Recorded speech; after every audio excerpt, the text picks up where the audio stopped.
Do you ever wonder what your relationship with your Metamour is supposed to look like? Like, are you all meant to become best friends, chosen family, group chat memes and holiday dinners and brunch dates? Or is it okay if it feels slower than that, a little more awkward, a little more uncertain? Today, I want to talk about how Metamour relationships actually grow in real life, what helps them feel safe, what can make them feel a little bit harder, and why the pressure to instantly become like kitchen table polyamorous can actually backfire on you.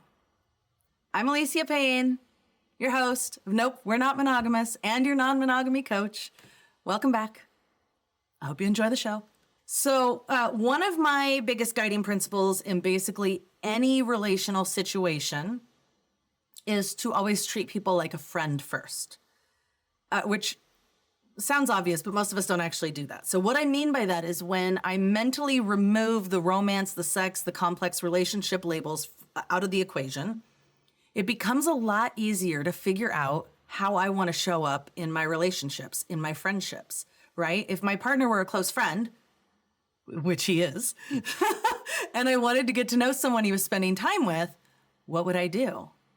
I'd probably be curious, warm, respectful. I'd allow the connection to unfold naturally. And this kind of mindset, this shift can take a lot of pressure out of Metamour dynamics, out of the whole polyamorous or even just like non-monogamy as a whole.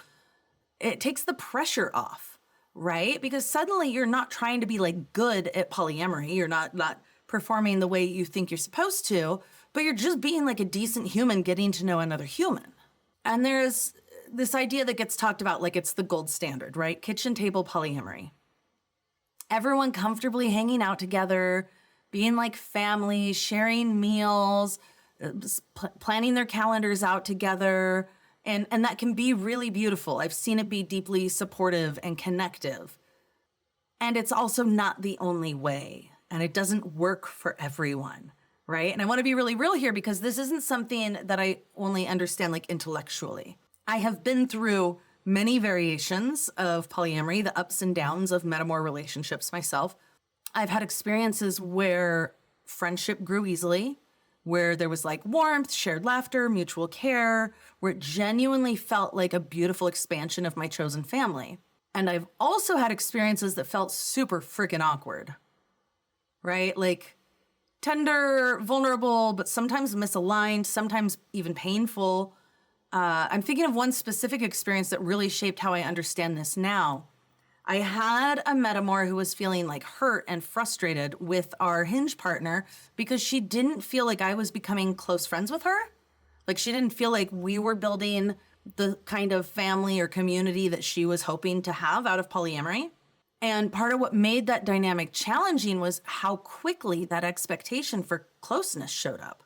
Like there was this underlying assumption that because we were connected through the same partner, that we should naturally be developing a deep friendship right away. And at one point it showed up in like really practical ways. Like she was upset that I wasn't offering to babysit her kids. And I remember feeling, which I wouldn't do. I had this like mix of confusion and pressure because from my perspective, we were still in the early stages of simply like getting to know each other. We hadn't built that level of trust or intimacy or closeness yet. Not to mention, I had a very full schedule at the time. My life already had a lot of commitments and moving parts to it. And I mean, honestly, we also just didn't have like an easy natural chemistry. Like there wasn't anything wrong with either of us, but the connection just didn't flow well. It wasn't effortless. It wasn't easy. We didn't have a lot in common. And that experience really highlighted for me how different people's timelines and needs, how different they can be around Metamour relationships, right? For some people, kitchen table polyamory represents like safety and reassurance and community, and it feels really stabilizing to imagine everyone being deeply connected. And for other people, being expected to move into that level of closeness before it feels authentic can be really overwhelming and intrusive, or like they're being asked to perform a role that they haven't grown into yet and may never grow into. And so I took away from that a deeper respect for pacing like friendship, trust, and family-like bonds are really, really meaningful, but they usually grow through time and shared experiences and a genuine mutual desire for that, right? They don't grow through like pressure or expectation or because you're supposed to fit into this particular box. And I've learned that Metamour relationships have their own pace, their own chemistry. They have their own seasons. Some deepen into real friendship. Some stay kind but spacious. Some need distance to stay healthy. And none of that automatically means anyone is doing anything wrong. For me, one of the biggest shifts was realizing that I didn't need to force like family energy. I could focus on friendliness. I could be respectful, care for their humanity, and trust that whatever connection was meant to grow would grow in its own over time, right? But expecting someone new to suddenly feel that level of closeness is a really big ask. Like you're asking a person who just entered your life to feel like safe, emotionally safe and open and bonded inside what is already an established relational ecosystem. That can feel like being dropped into a family reunion where everyone else already knows the lore, right? They know the songs, the stories, the rules. And most people don't instantly relax in that kind of environment. And that's really, really human and really, really normal. So while a lot of people talk about wanting kitchen table polyamory, and like that is the goal for a lot of people because they want community out of polyamory, it shouldn't be the expectation because for many people, parallel polyamory, right? Where the relationships are running side by side and rarely cross paths is the best way. For others, I really like the idea of garden party polyamory where, my partners, my family, my Metamours, their partners, right? We get together, for barbecues, for maybe birthday parties or holidays. But we aren't planning our lives around each other or our schedules. It's just like, going to a friend's party and hanging out with their friends, even though you guys don't all hang out together all the time. They're all like really valid. One of the biggest challenges that I see often is people really trying to force relationships that don't have the time to grow yet, right? Like friendships have a natural chemistry to them. Sometimes they click really easily. Some stay friendly, but like spacious.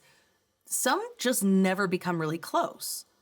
And healthy polyamory comes from things that are sustainable, from sustainability, rather than everyone just being treated the same or being pushed into boxes that are pre-designed for them, right? And when people are feeling this pressure to perform comfort, to perform like they pretend they fit in, they're overriding their natural nervous system signals. And that later can create a lot of resentment and a lot of shutdown. You wind up having to do a lot of work later to fix what happened. I really want to talk about this piece because I think it's really important. Let's remember how friendships actually form, right? As kids, we build connection through play. We run around, we create things, we build things, we laugh, we share experiences. And it just happens. I mean, parents now, we're often like creating play dates for our kids and trying to get them to be friends with the people that we want to hang out with, or friends with the kids of the people we want to hang out with, which works often because you create an environment for them to go play in and then they become friends. And as adults, we try to build friendships and connection by like sitting across from each other and having intense getting to know you conversations, which, it's hard, guys. Have you tried making friends as an adult? It's like, hi, will you be my friend? But notice what happens in romantic relationships, okay? Romantic relationships form so much faster compared to adult friendships. And I think that's because the play comes back, right? You go on dates, you go on adventures, there's novelty, and that playful energy accelerates the bonding. So if you want to build friendship with a Metamour, with a partner, whatever, with anybody, one of the easiest ways to develop friendship is to create like low pressure, playful shared experiences, right? Like maybe you do an escape room together, or you go hiking somewhere beautiful, or you have board game nights, or you work on creative projects, or go dancing or camping, or try something new together. Play creates this nervous system safety.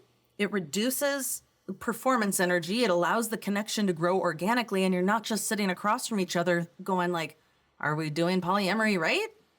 I sure hope so. Right? You're just being humans having fun and having shared experiences. And that's where real friendship starts. So, like some metamours will become chosen family. Some will be warm acquaintances. Some will remain mostly parallel but respectful. All of these are very healthy outcomes. And the goal isn't to force everyone into like a kitchen table fantasy. The goal is to create emotional safety and long-term sustainability for everyone. And ironically, when you release the pressure for instant closeness and friendship, you create more space for an authentic friendship to grow. So if you're navigating Metamour relationships right now, a gentler question might be this: not how do we become deeply connected right away, but what small steps would help this feel a little more human, like a little more relaxed, a little safer? What tiny bridges can I build to create some connection here? And like, let these relationships unfold at the speed of trust, right? If you take nothing else from this conversation, nothing else, I hope you get this. You don't have to force Metamour relationships to look a certain way in order to be doing polyamory or non-monogamy, quote unquote, right, okay?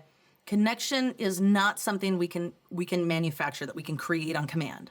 It grows through time and shared experience and mutual willingness and emotional safety.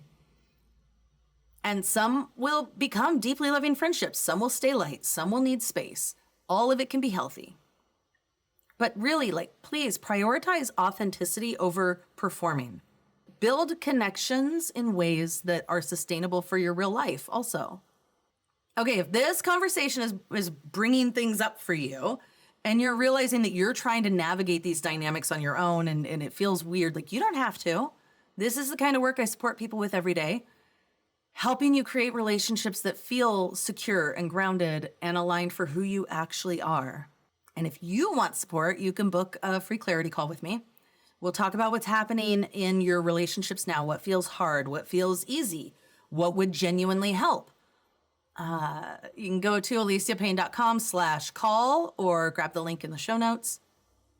And if you enjoy these conversations, one of the best ways to support the podcast is to follow it, subscribe, or leave a review or share the episode with someone who might need it. But click something so that other people find us. It helps more people find the work. It lets me know what topics are resonating with you. Also, if you click on the show notes, there's a little text us link. If you want to text a question or a topic that you would like me to cover, do that. Drop me a line or send me a message on, all the social medias. Bye.